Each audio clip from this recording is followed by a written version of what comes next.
Hello দর্শক, আপনারা দেখতে পাচ্ছেন যে একটি পাগলা গরু ছুটে বাজারে এসে প্রচুর পরিমাণ ক্ষয়ক্ষতি করছে। তাকে কলাম খাম্বার সাথে বাঁধা হয়েছিল, তারপরও সে ছুটে কলাম মানুষরা আক্রমণ করছে এবং বিভিন্ন দোকানের মালামাল কলাম নষ্ট করছে।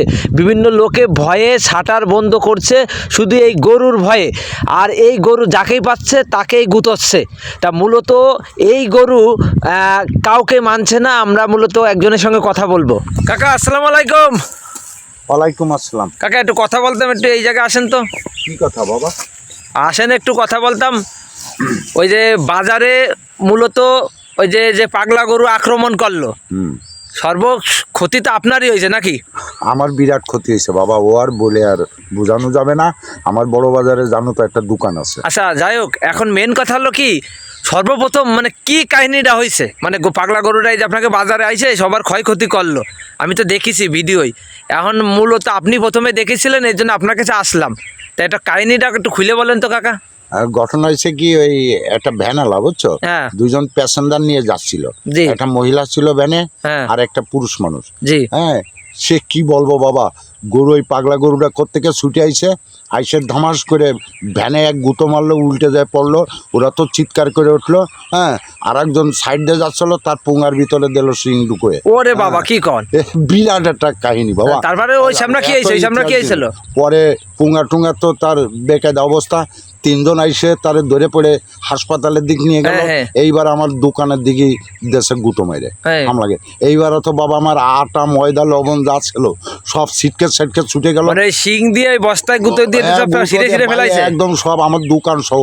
আমি তো দোকানের তো লাভ দিয়ে পড়ে দিয়ে দৌড়। হ্যাঁ, কেন ভাই আমার তো জীবনের ভয় আছে। আচ্ছা, ভিডিও দেখতেছিলাম বিভিন্ন দোকানদাররা শাটার বন্ধ করে করে দৌড়চ্ছে এবং গরুরে ট্যাকেল দিচ্ছে, কিন্তু গরুরে ট্যাকেল দিতে পারছিল না কেন? ভাই দৌড়ে না দৌড়ে করবে কি, গরু তো পাগলা, গরু তো যারে পাবে তারে গুঁতো মারবে। হ্যাঁ, এই জন্য আমি দোকানের তো বেরোই দৌড়। এখন দৌড়ই তো কোনোরকম জীবন বাঁচালাম। দূরিতে দেখতেছি যে আমার দোকান ভেঙে ছুঁড়ে ফেলাচ্ছে। এখন কি ওসিলাই এই পাগলা গরু আসলো বুঝলাম না। আচ্ছা আচ্ছা, আমি দোকান খালি আমার একার না ভাই, আরো অনেক। হ্যাঁ, আশেপাশে দোকান হয়েছে। তা শেষমেশে খাম্বাই দেখলাম গরুটা বান্ধা। তা খাম্বাই গরুটা কিভাবে বাঁধলেন? আরে বাবা, তোমার বললে বুঝাতে পারবো না। কি বলবো, মানে বিরাট ক্ষতি হয়েছে আমার। যে ক্ষতি হয়েছে অনেক, আমার ওই পোষাতে গেলে অনেক টাইম লাগবে, কেন অনেক টাকার। আপনারা যে খাম্বাই গরুটা বাঁধলেন, বাঁধার পরে তো যে দেখলাম যে সুতো ছেড়ে আবার আক্রমণ করলো। আরে বাবা, খাম্বার সাথে বাঁধলি সেই সুতো মুতো মানলো না, ও গরু তো পাগলা হয়ে গেছে। তারপরে কি করবে, এইবার ফোন দিলাম ফায়ার ব্রিগেড। হ্যাঁ। ফায়ার ব্রিগেড আইসে তারা নিয়ন্ত্রণে আনলো গরু, আইনে কায়দা কালাম করে তারা অনেক কষ্ট করে, তাও ঠেকা দিতে পারে না। 8-9 জনে ঘিরে গাইরে ধরে পড়ে তারপরে আর কি তারা নিয়ে গেল। এইবার তো ওর তো ওই অবস্থা। এইবার হসপিটালে শুনলাম যে ওর বেশ খানিক ফাইডে, যারে যে সিং দিয়ে ঢুকাইছিল একদম পুঙ্গা টুঙ্গা একদম ফাইডে চৌচির ভাই, সে দৃশ্য দেখা যায় না। তারপরে তাকে সেলাই করেছে বলে 7টা না 8টা। হ্যাঁ, ওরে বাবা, ইতিহাস।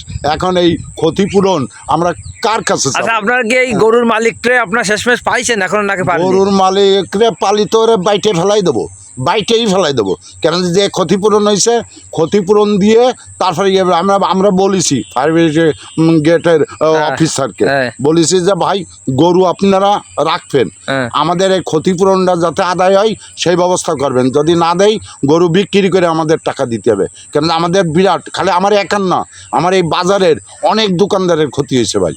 ও, তাহলে আপনি বলছেন যে এই যে পাগলা গরুটার মালিককে আপনারা পাননি এবং আপনাদের দোকানে বহু ক্ষয়ক্ষতি হয়েছে। এখন ফায়ার সার্ভিস মূলত গরুটাকে নিয়ে গেছে।